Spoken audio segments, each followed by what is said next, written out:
আজকের ভিডিওতে on-grid solar system কিভাবে সেটিংস করবেন এ টু জেড ভিডিওতে দেখিয়ে দেব। ভিডিও না টেনে সম্পূর্ণ দেখবেন, তাহলে বুঝতে পারবেন যে অন-গ্রিড সোলার সিস্টেম কিভাবে সেটিংস করতে হয়। দেখতে পাচ্ছেন এখানে ইনভার্টার দুইটা আর একটা প্যানেল বোর্ড, ঠিক আছে। এই ইনভার্টার দুইটা আর প্যানেল বোর্ড সেটিংস থেকে শুরু করে একবারে সোলার সিস্টেমের যা কিছু আছে এ টু জেড সেটিংস দেখিয়ে দেবো আপনাদের, ঠিক আছে।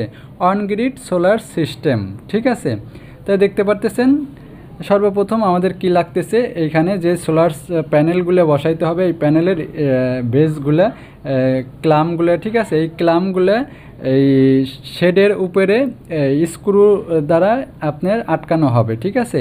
এই স্ক্রু দিয়ে আটকানোর পরে এই যে আপনার যে অ্যালুমিনিয়ামের যে এইগুলো দেখলেন সেগুলো ক্লামগুলো এই ক্লামের সঙ্গে সেট করতে হবে, ঠিক আছে। দেখেন এই টিনের চালের উপরে দেখতেই পারতেছেন কিভাবে ক্লামগুলো সেট করা হচ্ছে, ড্রিল মেশিনের দ্বারা স্ক্রুগুলো সেট করে দিতে হচ্ছে, ঠিক আছে। আর ভিডিও অনেক বড় হয়ে যাবে, এর জন্য সম্পূর্ণ কিছু দেখাইতে পারি নাই, যেটুক দেখাইতে পারছি আপনারা বুঝতে পারবেন যে কিভাবে অন-গ্রিড সোলার সিস্টেম সেটিংস করতে হয়। দেখেন এই ক্লামগুলো জাস্ট এইভাবে সেট করতে হয়। সেট করার পরে আমি আপনাদের দেখিয়ে দিচ্ছি কিভাবে এই আপনার যে বারগুলো আছে সেগুলো কিভাবে লাগাইতে হয়। দেখেন টোটাল কিন্তু আমার এই বিল্ডিংয়ের ছাদে আমার সোলারের যে ক্লামগুলো এগুলো সেট করা হয়ে গেছে। এইভাবে সেট করার পরে তারপর আপনার যে টানাগুলো যে আমি প্রথমে দেখিয়ে দিয়েছি সেগুলো কিভাবে এই সেট করতে হয়, ওই ক্লামের সঙ্গে এইভাবে সেট করে দিতে হয়, ঠিক আছে। ভিডিও অনেক বড় হয়ে যাবে, এর জন্য দেখাইতে পারি না। জাস্ট দেখেন এখানে কিন্তু আমার যে বারগুলো এই সোলার প্যানেলগুলো বসবে, সেই প্যানেলগুলো বসানোর জন্য এই ক্লামের সঙ্গে এইগুলো লাগিয়ে দেওয়া হয়েছে অ্যালুমিনিয়ামের বারগুলো, ঠিক আছে। এই বারগুলো লাগানোর পর এখান দিয়ে যে কেবলগুলো যাবে সেই কেবলগুলোর ট্রেগুলো আমরা কিন্তু এখানে সেট করে দিয়েছি। ট্রেগুলো আমি দেখাচ্ছি, এখনও ট্রে লাগানো হয় নাই। জাস্ট প্যানেল বসানোর জন্য যে সেটআপগুলো সেই সেটআপগুলো টিনের চালে করা হয়েছে, ঠিক আছে। এইখানে হচ্ছিল আমার এই 500 কিলোওয়াট 500 কিলোওয়াটের আপনার সোলার প্যানেল দেখতে পাচ্ছেন এখানে কেবল নেওয়ার জন্য। তাই সোলার প্যানেলগুলো বসিয়ে দিয়েছি, অনেক সময় লেগে যাবে। এক একটা সোলার প্যানেলের আপনার ওয়াট হচ্ছিল 570 ওয়াট করে, 570 ওয়াট করে এক একটা প্যানেল। এখানে অনেকগুলো প্যানেল বসানো হয়েছে। সেই প্যানেলগুলো আপনার সিরিজ কানেকশনও হয়েছে এবং কি প্যারালাল কানেকশনও হয়েছে। 7টা 8টা করে সিরিজ লাইন করা হয়েছে এবং কি আবার 7টা 8টা করে প্যারালাল কানেকশন করা হয়েছে। এইগুলো সেট করার পর দেখেন এখানে ইনভার্টার দুইটা বসানো হয়েছে, 250 কিলোওয়াট করে এক একটা ইনভার্টার। দুইটা ইনভার্টার ব্যবহার করা হয়েছে যেহেতু 500 কিলোওয়াট, ঠিক আছে। দুইটা মিলে 500 কিলোওয়াট অ্যাড করা হয়েছে। যাই হোক এখানে দুইটা দেখতেছেন, দুইটা ইনভার্টার আর একটা প্যানেল বোর্ড। এই যে এখানে প্যানেল বোর্ডটা খোলা হচ্ছে, দেখেন প্যানেল বোর্ডটা কিভাবে সেটিংস করা হয়েছে। এখানে প্যানেল বোর্ডের মিটার আছে, এই মিটারের মধ্যে সব কিছু রিডিং দেখতে পারবেন, যে ভোল্ট, এম্পিয়ার, আওয়ার্স সব কিছু দেখতে পারবেন এখানে। যেহেতু আমার অনলাইন, ঠিক আছে, অনলাইনে মাধ্যমে আপনি নেটের মাধ্যমে দেখতে পারবেন কত কিভাবে বিদ্যুৎ উৎপাদন হচ্ছে, কত কিলোওয়াট খরচ হচ্ছে, সব কিছু দেখতে পারবেন। তাই এখানে মূলত হচ্ছিল দুইটা ব্রেকার দেওয়া হয়েছিল, দুইটা হচ্ছিল আপনার এই যে দুইটা ইনভার্টার আছে, দুইটা ইনভার্টারের জন্য দুইটা ব্রেকার ইউজ করা হয়েছে, উপরের দুইটা, ঠিক আছে।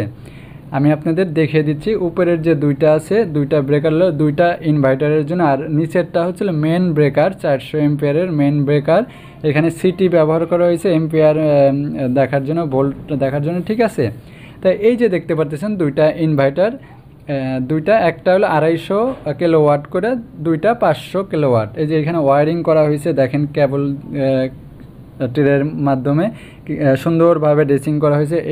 এই সেট আপগুলো করতে অনেক দিন সময় লেগে গেছে, এর জন্য টোটাল ভিডিও দেখানো হচ্ছে না, জাস্ট ওয়ারিংটা আপনারা করে নিতে পারবেন। যেহেতু আমি আপনাদেরকে বলে দিয়েছি যে আপনার 8টা সিরিজ আর ওই 8টা মিলে আবার প্যারালাল করা হয়েছে অনেকগুলো যেহেতু প্যানেল এখানে, ঠিক আছে। দেখেন এই যে এইখানে এইখানে 200 এম্পিয়ারের করে একটা ব্রেকার, দুইটা ইনভার্টারের জন্য। এই পাশের ইনভার্টারটা এই পাশের যে ব্রেকার দেখেন, আমি বাসবারগুলো দেখেন, কানেকশনগুলো কত সুন্দর করে গুছালোভাবে করা হয়েছে, দেখে আপনাদের সবারই ভালো লাগবে। জাস্ট মূলত আপনার অনলাইন গ্রিড সোলার সিস্টেম কিভাবে সেটিংস হয় আজকের এই ভিডিওতে আপনারা দেখতে পারলেন, যে কিভাবে এটা সুন্দর করে ড্রেসিং করে আপনার কাজটা করা হয়। এই যে ব্রেকারটা দেখতে পারতেছেন, এইখানে 2টা ব্রেকার, এই ব্রেকার মূলত এইটা হচ্ছিল আপনার এই পাশের যে দেখেন দুইটা আপনার 2টা ইনভার্টারের জন্য, ঠিক আছে। এই একটা তা 2টা, এই পাশেরটা হচ্ছিল এই ইনভার্টারটা, আর ওই পাশের ব্রেকারে ওই ইনভার্টার, ঠিক আছে। এই 2টা ইনভার্টার মিলে একত্র করে একটা করা হয়েছে, মানে একটা ব্রেকারের মাধ্যমে এটা ইউজ করা হয়েছে, ঠিক আছে। এটা হচ্ছিল গার্মেন্টস প্রতিষ্ঠান। এই গার্মেন্টস প্রতিষ্ঠানে অনেক ইলেকট্রিসিটি ব্যবহার হয়, সেই কারণে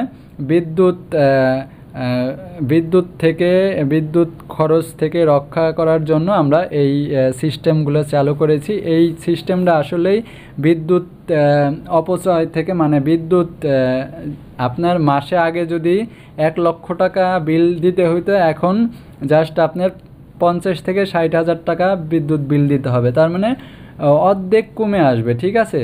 তাহলে আমরা যদি অনলাইন গ্রিড সোলার সিস্টেম প্রত্যেক ইন্ডাস্ট্রিয়ালে কিংবা বাসাবাড়িতে ব্যবহার করি, দেখেন এখানে প্রত্যেকটা ফেজে আছে আপনার 38 এম্পিয়ার করে লোড নিচ্ছে, প্রত্যেকটা দেখতেই পারতেছেন, প্রত্যেকটা 38, 39 এম্পিয়ার করে লোড নিচ্ছে। তাহলে আমার এই সোলার প্যানেল থেকে কিন্তু অনেক সাশ্রয় হচ্ছে, ঠিক আছে।